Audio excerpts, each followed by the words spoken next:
नमस्कार. शब्द संस्कृती या चॅनेलमध्ये आपलं सर्वांचं स्वागत आहे.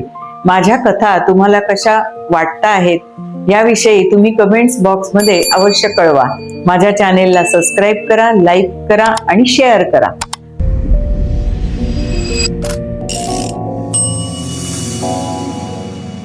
आजची आपली कथा आहे डिजिटल पडद्याआडचा माणूस. कथेचं शीर्षक आहे डिजिटल पडद्याआडचा माणूस. कुलकर्ण्यांच्या घरात सकाळपासून गडबड सुरू होती. आज मुलाकडची मंडळी सायलीला पाहायला येणार होती. आईने पर्स बंद केली आणि म्हणाली, सायू, तू तयार आहेस ना? आणि तुझा डिजिटल रिपोर्ट तयार झाला का? सायलीचा चेहरा पडला. ती नाराज वाटली. म्हणाली, आई, मी कोणतेही चुकीचे फोटो फेसबुकवर, इंस्टाग्रामवर टाकले नाहीत. माझ्या फोटोवर, पोस्टवर कुठल्याही वाईट कमेंट्स आलेल्या नाहीत. मीही कुणाशी भांडले नाही. काही अपमानास्पद वाटेल असं काहीही केलं नाही. तरीही रिपोर्ट? हे काही बँक अकाउंट आहे का? सायलीच्या चेहऱ्यावर आश्चर्य आणि नाराजी दिसत होती. आई म्हणाली, अगं सायू, आजकाल याचं प्रमाण वाढताना दिसतंय. नुसती फेसबुकवरची प्रोफाईलच नाही तर search history, past logging activity, tag photos, public comments, AI behaviour analyse वगैरे वगैरे. सायली दचकली. आश्चर्याने म्हणाली, AI माझं व्यक्तिमत्व मोजणार? म्हणजे माझी सावलीच दाखवणार की? आई थोडी अपराधीपणाने म्हणाली, अगं, मुलाकडच्या लोकांनी सांगितलं होतं की तुमच्या मुलीच्या डिजिटल फुटप्रिंट चेक करणार आहोत. याला सेफ्टी म्हणतात म्हणे. पूर्वीच्या काळी लग्नाच्या आधी शेजारी पाजारी, नातेवाईक, ऑफिसमध्ये चौकशी केली जायची. ते सगळं ठीक होतं ग, पण हा प्रकार म्हणजे अजबच, नाही का? सायलीला हे अजिबात पटलेलं नव्हतं. त्यावर आई म्हणाली, बेटा सायू, जग फार वेगानं बदलतं आहे. माणसंही बदलत आहे आणि त्यांचं बघणं सुद्धा. आईचं बोलणं ऐकताच सायलीच्या मनामध्ये एक विचार येऊन गेला. तो असा, तू माणूस नसून एक डाटाशीट आहेस. प्रत्यक्ष सायलीला पाहायला येणार होते तो कार्यक्रम अचानक कॅन्सल झाला. दुसऱ्या दिवशी आर्यनचा पहिला व्हिडिओ कॉल आला. प्रथम क्षणी आर्यनला पाहताच तो शांत आणि नम्र दिसला. स्काय ब्ल्यू कलरचा शर्ट त्याला खूप शोभून दिसत होता. हाय सायली, मी तुमचा प्रोफाईल पाहिला. तुमचे कविता, लेख, कथा मला खूप आवडले. माझ्या फेसबुक पेजवर बऱ्याच वर्षांपूर्वीच्या पोस्ट आहेत, त्या देखील पाहिल्या, सायली म्हणाली. AI टाइमलाईन स्क्रबरने सर्वच दाखवलं. शिवाय तुझ्याबद्दलचा एक रिपोर्टही मिळवला. रिपोर्ट? कुठला? इमोशनल बट बॅलन्स पर्सनॅलिटी असा. सायलीला धक्का बसला. म्हणाली, तू माझा AI रिपोर्ट बनवला? आर्यन मात्र प्रामाणिकपणे म्हणाला, माझी स्वतःची अजिबात इच्छा नव्हती, पण घरच्यांनी खूप आग्रह केला म्हणून. सायली म्हणाली, आणि त्या सगळ्यांच्यामुळे माणूस समजला तुला? आर्यन गप्प बसला होता. सायली पुढे म्हणाली, मला प्रत्यक्षात भेटण्याआधीच स्क्रीनवर मला ओळखलं म्हणतो. माझं हसणं, माझं बोलणं, माझं लिहिणं, माझं चरित्र हे सर्व अनालिसिस मध्ये बसलं.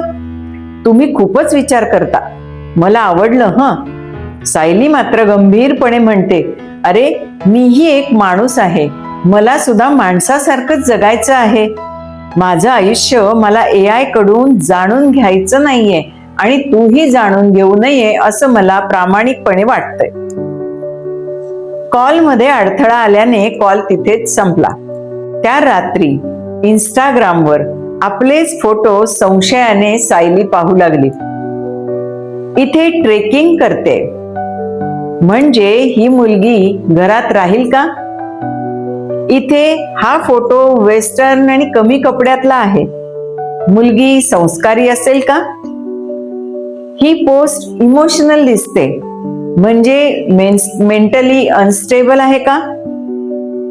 इथे मेल फ्रेंड्स भरपूर आहेत, मग मग इथे संशयाला भरपूर जागा. सायलीला टेन्शन आलं. मी इतकी वर्ष स्वाभाविक आणि नैसर्गिक जगले, ते सर्व चुकीचं होतं का? ती स्वतःचेच फोटो पाहत होती, फिल्टर नसलेले मुक्त सायलीचे. पण आज ती अचानक एक धोकादायक डेटा बनली होती. तेवढ्यात पुन्हा फोनची रिंग वाजली. मुलाच्या घरच्यांचा एक कॉल. त्यांना काही शंका होत्या. आईनं स्पीकर ऑन ठेवला. तिकडनं आर्यनची आई म्हणाली, मुलगी चांगली आहे, पण आमची काही निरीक्षणं. सायलीच्या पायाखालची मात्र जमीन सरकली. काय ऐकावं लागेल याची कल्पनाही करवत नव्हती. ती एकटीने जास्त प्रवास करते. अशा मुली सेटल राहतील की नाही याबद्दल शंका. ठाऊक नाही. तिने बऱ्याच वेळा फ्रीडम हा शब्द वापरला. तो आम्हाला अजिबात योग्य वाटला नाही. वेस्टर्न ड्रेसेस आमच्या घरात तर चालतच नाही, आणि सोशल एंगेजमेंट सुद्धा जास्त आहे.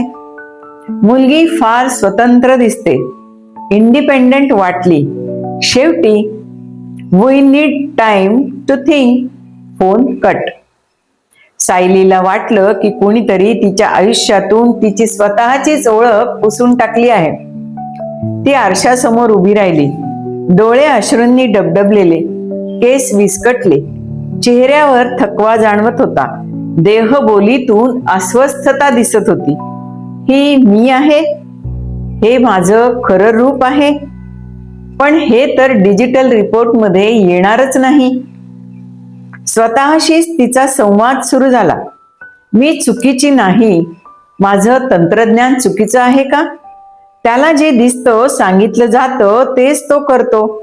तिच्या डोक्यात नुसता विचारांचा गोंधळ माजला. हे सर्व पाहायला AI कुठे? तिने आपले कोणतेही फोटो डिलीट केले नाहीत. तिनं स्वतःला समजावलं, मी माझ्या आयुष्यातून काहीही डिलीट करणार नाही, कारण तेच तर माझं स्वत्व आहे. दुसऱ्या दिवशी पुन्हा आर्यनचा व्हिडिओ कॉल आला. सायली, मी कालची चर्चा ऐकली. मला खूप वाईट वाटलं. मला तुला प्रत्यक्ष भेटायचं आहे, तुला पाहायचं आहे. सायली घाईघाईनं बोलली, म्हणजे आणखीन एक स्क्रीनिंग? नाही, तो शांतपणे म्हणाला. यावेळी मात्र सायली आनंदली, उत्साहाने भेटायला तयार झाली. दोघे एका कॅफेमध्ये भेटतात. सायलीने हलक्या गुलाबी रंगाची साडीला मॅचिंग स्लीवलेस ब्लाउज, मॅचिंग कानातले, सोनेरी केस पाठीवर मोकळे सोडलेले. तिला पाहता क्षणी आर्यन म्हणाला, सायली, तू फोटोपेक्षा खूप सुंदर दिसतेस. प्रत्यक्षात? सायली हसून थोडी नाराजी व्यक्त करत म्हणाली, आता सांग बरं, सोशल मीडियावरून जज करणं योग्य होतं का रे? आर्यनने शरमेने मान खाली घातली. म्हणाला, नसतंच. मलाही भीती होती, काही चुकीचं निघालं असतं तर. आणि माझ्या छोट्या मोठ्या चुकांसोबत तू मला स्वीकारलं असतंस का रे? सायलीने विचारलं.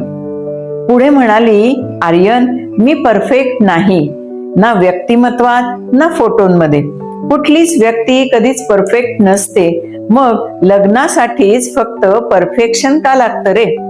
आर्यन शांत झाला, निरुत्तर झाला. त्याने एक दीर्घ श्वास घेतला आणि म्हणाला, माझी चूक मला समजली. आपण स्क्रीनवरून नाती पाहतो, पण नाती हृदयातून, प्रत्यक्ष भेटीतून, अनुभवातून निर्माण होतात आणि जुळतात.